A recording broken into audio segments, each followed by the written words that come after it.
Alright guys, we're gonna continue our discussion with kinematics, and today we are going to continue and look into finding the velocities of every point on a rigid body. What I mentioned last time is if I have some arbitrary rigid body, and basically I'm going to obviously have a frame ij, I can find the velocity of any point on that rigid body. For me to be able to find the velocity of this point, that's called point P, I need to know two informations. I need to know the velocity of one point on that rigid body that is not P. If I know P, then I don't need to solve the velocity of P. I need to know the velocity of one point on that rigid body. Let's call it A, and then this is the velocity of A. For me to find the velocity of P, I still need to know the angular velocity of that rigid body, and we said this is going to be omega. Omega is the angular velocity of that rigid body. So we said that we can always write the velocity of point P is equal to the velocity of point A, right? So now you're taking into account that this could be simply translating, but then the rigid body could be rotating, so you have to add omega cross what? R P relative to A. So this is velocity of point A. Omega is angular velocity of that rigid body, and then again omega, we said it is gonna be always perpendicular to the plane of rotation, right?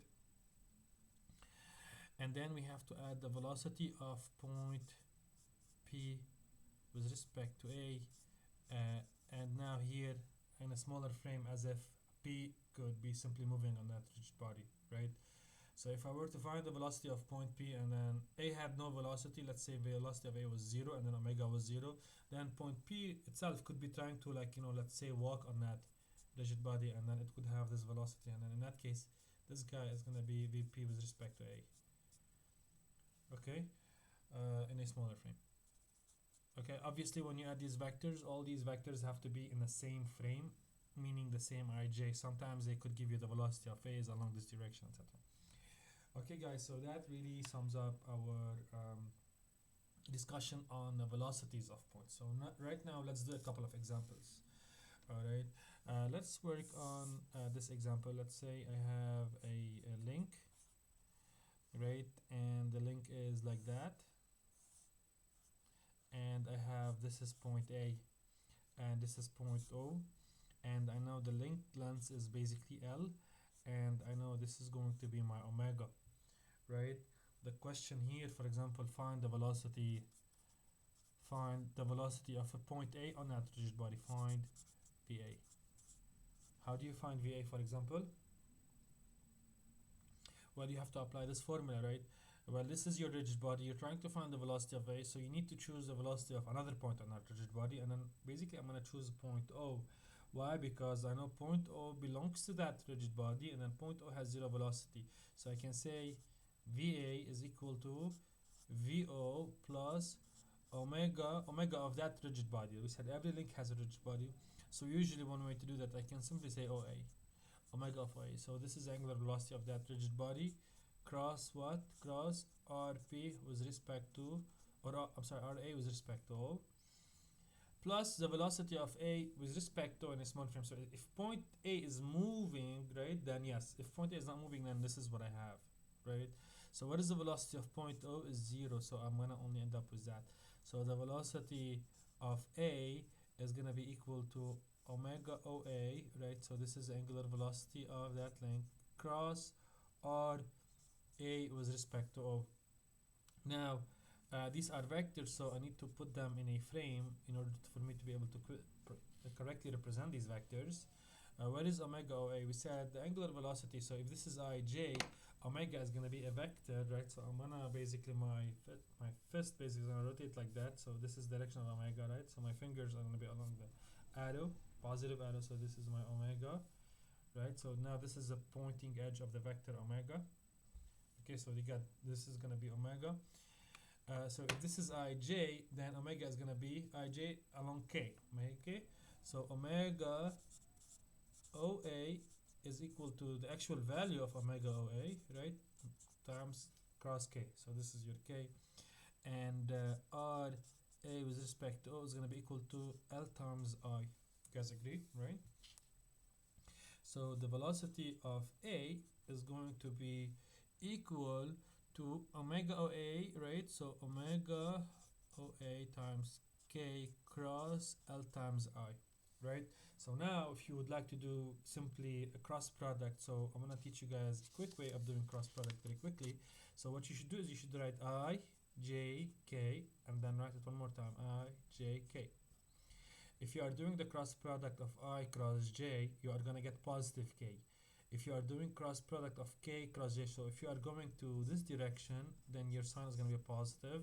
If you are going backward, then your sign is gonna be negative. So J cross K is I cross J is K, but J cross I is gonna be minus K. I cross K is gonna be minus J. Okay, so just write IJK and then IJK. If you go from left to right, the cross product will be positive. If you are going from right to left, then the cross product is going to be negative. So here K cross I is going to be equal to J, right? So I'm going to get omega OA multiplied by L multiplied by J, right? So the velocity of A is going to be equal to omega OA multiplied by L and then in the J direction. And that makes sense, right? If this link is rotating like that, I know A is gonna have a velocity like this, right? Following this motion, and the value of this velocity is gonna be equal omega L, which is basically like theta prime times L, right? And then J is the direction of this vector, which is gonna be pointing upward. So these equations, right, this relationship, right, will always give you the correct direction of your vector, right, or of the velocity vector. Okay guys, so now basically you know how to find the velocity of any point, alright? Now we're gonna continue with acceleration analysis.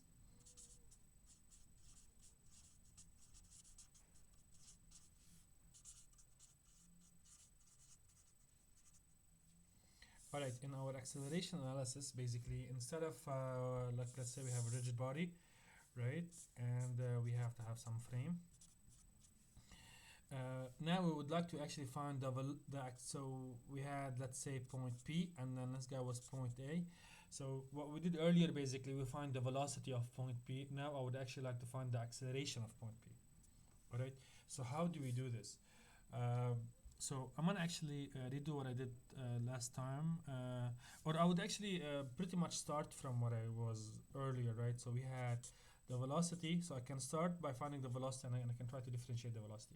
So I know Vp is gonna be equal to what? It's gonna be equal to Va, right, plus omega cross Rpa, right, plus the velocity of P with respect to A, and this is in a smaller frame, alright, meaning a smaller frame, meaning the relative velocity of P with respect to A, as if this object is not moving and then it's not rotating, etc. Essentially what you are doing here is to get the velocity of point P, you are summing these three vectors. This guy is a vector. After you do the cross product, you end up as a vector, and then this guy is a vector. So the velocity of P basically is a contribution of these three elements, right? So if A has a velocity VA, then simply when I'm trying to find the velocity of P, basically I'm copying this vector and I'm putting it here, right? And then this guy is gonna be VA, right? So if I'm trying to find the velocity of P, I'm gonna have to add VA. So simply take this vector and then put it here. Then I'm gonna do omega cross RPA. So this rigid body actually has an angular velocity, like I mentioned earlier. So omega cross RPA is gonna be this vector, right? So omega cross RPA. So this is your RPA. You guys know the right hand rule, right? So omega cross RPA is gonna give me a vector like that, right? And if I actually do omega, which is omega times z in this case, right? Because omega is omega z cross RPA. So here, PA, let's say here is along J, right? So K cross J is going to be in the minus I direction, right? But obviously this, you can always get the right direction simply by doing this omega. So this component of the velocity vector is actually this guy, omega cross R P with respect to A. So if you do this, you're going to get a vector that looks like that. So the last component is the VP with respect to A. So this guy here is simply point P could be trying to walk on that rigid body, right? And this is VPA, right? And we write it like that. All these vectors, obviously, this guy has, even though it shows here, it actually has to be expressed in terms of IJ, because when you want to add, for example, apples to apple, right, you have to use the same frame, right? You can't add, like, apples to oranges or whatever, right? That is why this vector has to be expressed in that frame, and then all of them has to be expressed at the same time. So again, when you find the velocity of point P, you are basically taking the velocity of a reference, right? So usually you want to be smart, and then you want to choose this point to be part of another object that you know, right? So sometimes this guy is actually hooked on like wheels, let's say, right? And in that case, you know the velocity of A is along this direction, right? So you know the velocity of A. So you always want to start with a reference, or for example, this guy could actually be fixed, right? In that case, you actually choose A. Why? Because we know VA is going to be 0, right? So this vector here would be 0, and then you would have pretty much pure rotation if this guy wasn't there. Okay, so now let us look at the acceleration. When you do the acceleration, basically, we know we're going to simply differentiate these, and it's actually pretty easy if you pay attention to what I'm going to do right now. And then if you don't understand that, the good thing with YouTube is you can always replay that and then trying to get good to really understand it. So right now I'm trying to get the acceleration of point P. Okay, how do I get the acceleration of point P? Simply differentiate that. So the acceleration of point P is going to be equal to dv p dt. So I'm going to actually differentiate all these, and if I differentiate this velocity vector, derivative of VA is going to actually be equal to what? Is going to be equal to the acceleration of A. So I need to know the acceleration of that point right now instead of the velocity. Plus, I'm going to differentiate omega. So when you differentiate omega, it is actually equal to alpha, which is the angular acceleration. So nothing is going to change, and chain rule actually applies here. So alpha cross RPA, right? Now I'm going to differentiate RPA plus omega times, I'm going to actually keep it like that, drPA over dt. So right now I'm differentiating this vector. Then I'm going to actually differentiate this vector. This is, so what we said is point P could actually have some velocity on that rigid body, but when I differentiate that point, basically point A could actually have some acceleration, right? So that would be the acceleration of point P. So at the time that I'm trying to calculate the accelerations, point P itself could be trying to accelerate in some direction. So there is some external force applied on it, right? From the air or from something that is external, and then it would cause point B to actually have that acceleration. But remember, guys, what we said, when you are trying to differentiate a vector, right, you actually always have to multiply it by a cross product of the velocity, because it basically rotates, right? So here, so instead of doing this, basically, I'm gonna do this. I'm gonna actually write, so instead of differentiating that, I'm gonna actually do this d of the velocity, right? So that way I have it introduced anything new here. Okay. So the derivative of the velocity vector is going to be equal to the acceleration of A plus alpha cross RPA, right? Plus omega cross derivative of this guy, right? Plus derivative of that guy with respect to time. So now let us look at these two terms, this guy and this guy, which we don't fully know yet. Okay, so I'm gonna rewrite what I had for the acceleration. So the acceleration of any point P is going to be equal to the acceleration of point A plus alpha cross RPA. And I think you should know that this is called the tangential acceleration, right? Alpha cross R, right? This will give you the tangential acceleration plus omega cross product drPA over dt plus d of Vp with respect to A in that smaller frame divided by dt. So now, what is the derivative of RPA with respect to dt? If you remember from last time, what I said is d RPA over dt. When you are trying to differentiate a vector, right, that vector is actually changing direction, right? This vector right there, right? That RPA, right? As a result of this omega, this vector is actually changing direction. So even though the length of this vector is not changing, omega will actually spin that vector, and you're going to get that change on it. So you always have to, when you are differentiating a vector in dynamics, you simply multiply it by the angular velocity. And I've explained that in the previous lecture. Right, so this is a contribution of the rotation of the vector plus the vector itself might be increasing in length, right? So even though the vector could not be spinning, right, now you actually have to take into account the vector could be changing, and then this actually is drpa dt. We mentioned that this is going to be equal to that, right? So when you are always differentiating a vector, right, if that vector is not being rotated, then obviously it could be increasing in length, right? So it has two options. If it's not rotating, then it's increasing in length. If it is not increasing in length, right, then it could have omega, or it could have both of them. So it could be increasing in length, so you have this component alone, and it could be being spanned by this angular velocity vector. Guys, so these notations are extremely important, all right? Okay, so we've done that, but again, if you are also differentiating the velocity vector, right, the velocity vector itself is being rotated, right?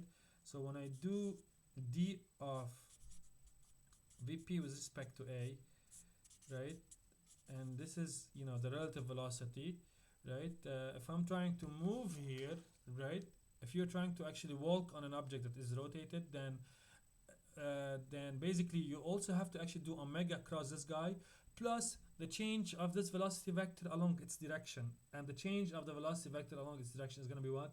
Is the acceleration, right? So this guy is going to be equal, so derivative of this guy is going to be equal to what? Omega cross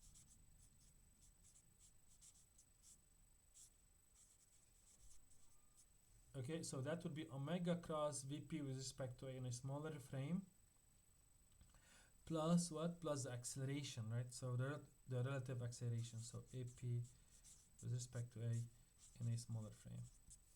All right, so that takes care of the fact that the velocity vector itself is being rotated, and this takes care of the fact that the velocity itself could be increasing even though the whole platform is not rotating. So I'm going to replace what I just had. So I'm going to replace this guy over here, and I'm going to replace this guy over here. Okay, so these are going to be that. So here I'm going to end up with this final acceleration equation, which is something that you should really know by heart, I hope, at some point, because after you keep doing that, then you will see that this actually makes perfect sense. So the acceleration of point P on a rigid body is equal to acceleration of point A, that is point A, that random point on the rigid body, plus alpha distance cross distance from P to A. So guys, I have here omega cross, I'm going to have here omega cross omega, right, plus omega cross dr omega cross drpa dt. I'm going to replace drpa dt by this, so I'm going to get omega cross omega cross rp with respect to a. Obviously when you're doing this you can't do omega cross omega, because if you started here then you would get 0, right? Cross product of two vectors which are in the same direction would be 0, because the sign of them is going to be 0. So this is what you had here, and then the last thing is going to be omega, right? So omega cross drpa. So omega cross this guy, we got this, and then now I'm going to have omega cross this guy, right? So it's going to be plus omega cross vpa and xyz, right?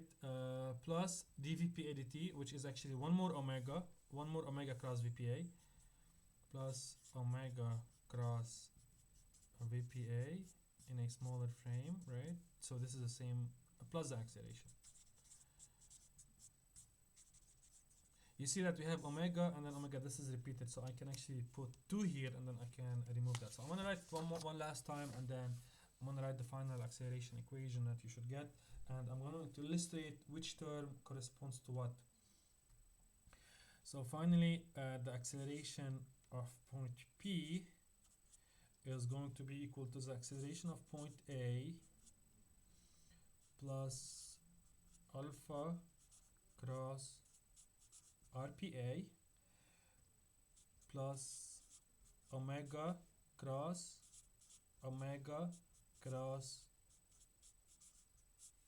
RPA plus we had 2 omega cross VPA in that smaller frame, plus the acceleration of p with respect to a in that smaller frame. Okay guys, so it's actually pretty simple. It's not that complicated. So this is the acceleration of point A, right? So if I'm gonna actually draw it here.